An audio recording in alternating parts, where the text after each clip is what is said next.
Sveikos, mielos mamos ir tėčiai. Aš esu Simona. Šiuo metu 4,5 mėnesio dukrytės mama. Ir šiandieną su jumis noriu pasidalinti patirtimi, kuri buvo susijusi su miego pokyčiais, kuriuos patyrėme aš, mano vyras ir mano mažoji dukrytė kartu su miego pasaka. Labai tikiuosi, kad ši istorija jūs įkvėps keisti, daryti tam tikrus pokyčius ir suprasti, kad jeigu jūs esate panašiame kelyje kaip mes buvome, kad tikrai yra galimybė visą tai išgyvendinti, visą tai eliminuoti, tiesiog reikia noro, ryžto ir iš tikrųjų daug darbo. Tai mūsų šeimos ir Sigitos istorija ir kelias susikirto prieš 1,5 mėnesio, kuomet jis savo Instagramo paskyroje pasidalino informaciją, kad rugsėjo mėnesį jis skelbs vieną šeimą kaip laimėtoją į jos MIDI individualius miego kursus. Iš tikrųjų net nesudvejojau, iš karto sudalyvavau, nes apie miego pasaką aš jau žinojau nuo pat mūsų mergytės gimimo. Ir kai pamačiau, kad tas miegas kuo toliau, tuo tampa sudėtingesnis, vis dažniau pagalvodavau ir prisimindavau Sigitą ir miego pasaką. Ir kuomet atėjo tas konkursas, kuomet buvo paskelbtas konkursas, aš net nedvejojau ir iš karto dalyvavau ir širdies gilumoje žinojau, kad mūsų šeima bus laimėtoja.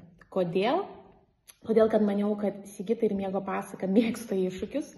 Ir jos ir mūsų istorija jai tikrai bus įdomi, kadangi pati turiu nemigą, mano mama turi nemigą ir mano amžinatilsį močiutė turėjo nemigą, tai labai bijojau, kad mūsų dukrelė turės tą pačią problemą. Todėl pamačius pirmuosius miego sutrikimus, supratau, kad reikia kreiptis pagalbos į ekspertus. Ir Sigita buvo būtent ta, kuri išgirdo mūsų istoriją ir labai džiugiai priėmė ją ir paskelbė mus kaip laimėtojus. Iš tiesų buvom be galo laimingi. Šita visa istorija, iš tikrųjų viskas prasidėjo šiek tiek anksčiau, nes Barborai dar nebuvo 3 mėnesiai. Tai mes pradėjom tokius pasirašymuosius darbus, kuomet sutvarkėme tam tikras šviesas, lovytę ir taip toliau.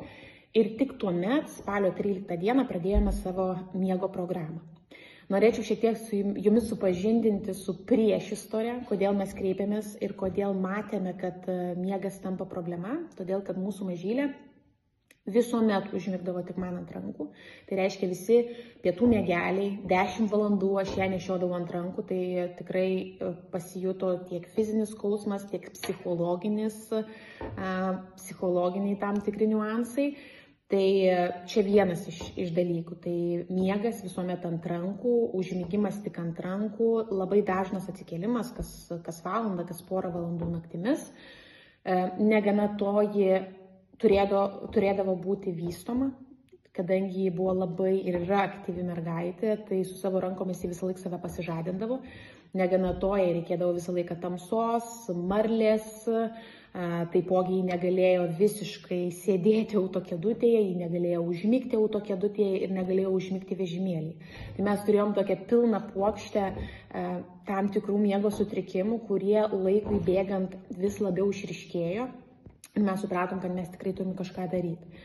Tai tikrai prisipažinsiu, kad pirma naktis, kai mes pradėjom tą miego programą su Sigita, tikrai buvo sudėtinga.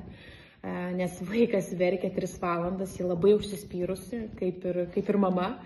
Tai po pirmos nakties tikrai neslėpsiu, su vyru susėdome ir pradėjome diskutuoti, ar mums tikrai to reikia, ar mes norime toliau eiti tą linkmę.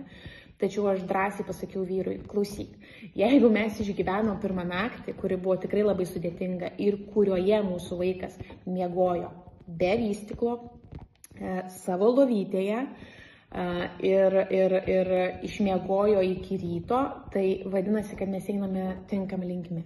Ir praėjus tom 2 savaitėm, kada baigėsi ta miego pasakos programa, rezultatai stulbinantis iš tikrųjų. Tai mūsų vaikas miega savo lovytėje, užmiega per apytikriai 10 minučių. Jai nereikia jokios marlės, jos nereikia vystyti, ji pilnai gali važiuoti automobilyje, ji užmiega automobilyje, ji užmiega vežimėlyje ir nebeliko tų problemų, kurias turėjom prieš tai. Vienintelis dalykas, ką mes dar turim čiulptuką, kurį bandysime ateityje dar eliminuoti, bet tai yra visiškas smulkmė lyginant su tuo, ką mes pasiekėm.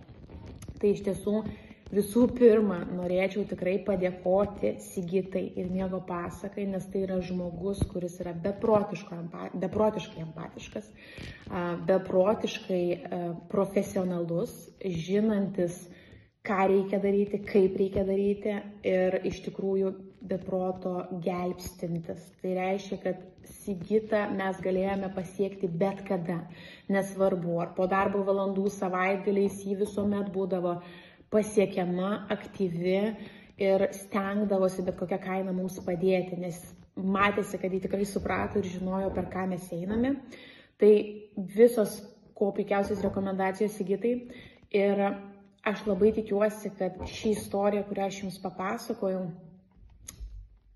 suteikia tam tikros drąsos daryti tam tikrus pokyčius ir daryti tos pokyčius susijusius su miegu, nes jeigu jūs dėlsite, kuo toliau, tuo labiau ta problema jį išryškės. Taip?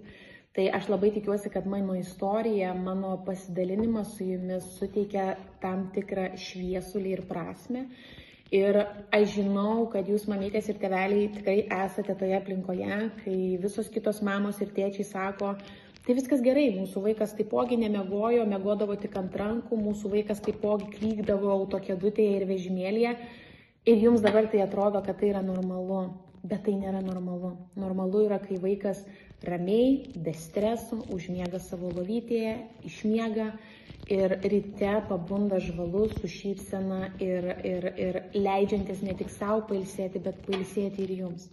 Tai aš labai tikiuosi ir labai kviečiu jūs, jeigu bent dalelę jūs išgirdote mano pasakojame save, kreipkitės į Sigitą, kreipkitės į Miego pasaką, nes šis žmogus tikrai gali jums padėti. Tai ramių jums naktų, didžiausios sėkmės ir jei pradėsite šitos pokyčius, ryžto, užsispyrimo ir taipogi bendrystės šeimoje, kad tiek mama, tiek tėtis norėtų to paties rezultato. Tai gražios dienos ir didžiausi linkėjimai. Iki.